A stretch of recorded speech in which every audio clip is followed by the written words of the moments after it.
Meto nga concerned citizen imig message king CLTV 36 News bang manyad sahop, di kilking karelang kanong makariring sitwasyon. Ing kayang reklamo, reng kabaragbaga langaw ang mamerwisyo na king barangay na Valing Magalang, Pampanga. Pauli na nini, pigsa dyan ning CLTV 36 News ing misabing lugal. Agpang karing memaryo kaya kami nga kasabi, anya pang mumuna nga duwang Domingo na ning Nobyembre na may gumpisang may rakal ding lango. Bistaman dakala pamurin din kaya kaming ikit, may bawas no kanureni. Ing tutururang sangkano ba't mera kalaring lango ing sabe-saberang pa mag-harvest ding atlong poultry farm king karelang barangay. Anya mag-harvest lang umpisang November 4, ikwadang may sabe-saberang poultry, ing KL, heavyweight, tiger, nabalig lang din.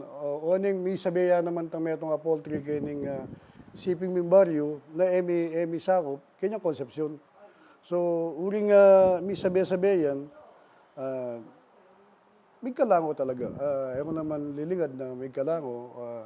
So, may alarma akupin. Anyang check ko lang kanyan, kaya ko rin itameto kong kagawad, itang maka-assign king health, tampon sanitation.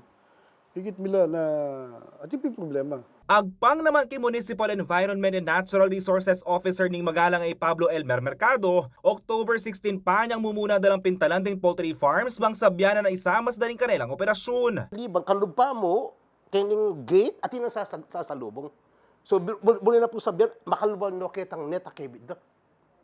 So, muli sabihan, sapak-sapak. So, automatic, may inspect yan, may nga check na rin egan na gana. The next two po, kalubyo naman kayong office na maayos naman. So, tapos kaya pong net ating lango, pero minimum na po. So, ginawa kong report sa buring karetang adwa. So, ini pong metong uling talagang sobra gross violation niya po ito, KMPD 856, kung no rin po makataya yung health na ning memolen. At anyamong November 20, pesarane ning Magalang LGU ing AKL Poultry Farm, kabang midina naman warning ding adwa pa. Ing pong directives ng Mayor Malo na pong kasala, crackdown. Kung nino man yung violators KMPD 856 o Code of Sanitation, ang po ito pong retang vermin control, sarata lang. Makalunos na rin kabalenta mo. Sabi na po kasi mamaya tamang Paskong alang-lango sana. That's why, out of 3 kempong nabaling, hindi pong metong pesarata mo, automatic po ikit miya. Kasi po ikaming lalo when may po cancer, at ila po kasing intervention na gagawan within their poultry. Reta pong adwa, may kurin pong notice of violations.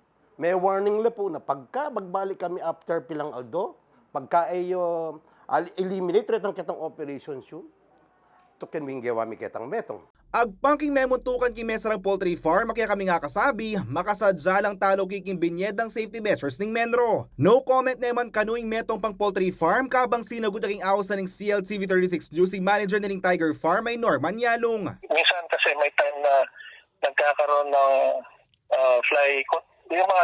may mga langaw na nakakarating sa barangay. Tumutulong po sir tayo na magpa-spray kahit hindi po galing sa ating source ng langaw. Kasi hindi lang naman po napaling ang may farm. May mga katabi po tayong mga farms sa ibang barangay, ibang baryo.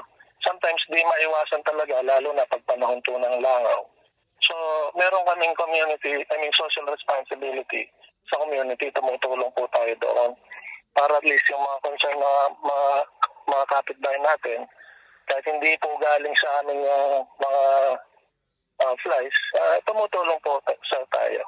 Basikin datos sa ning lokal na kapanibalanan ning Magalang, ating 27 poultry farms kimbalen at 5 ring misa lakeni. Kaya ba Johnny Coronel, ako yung kaya kayong talasuy JM De Jesus, ating pusong makabalen.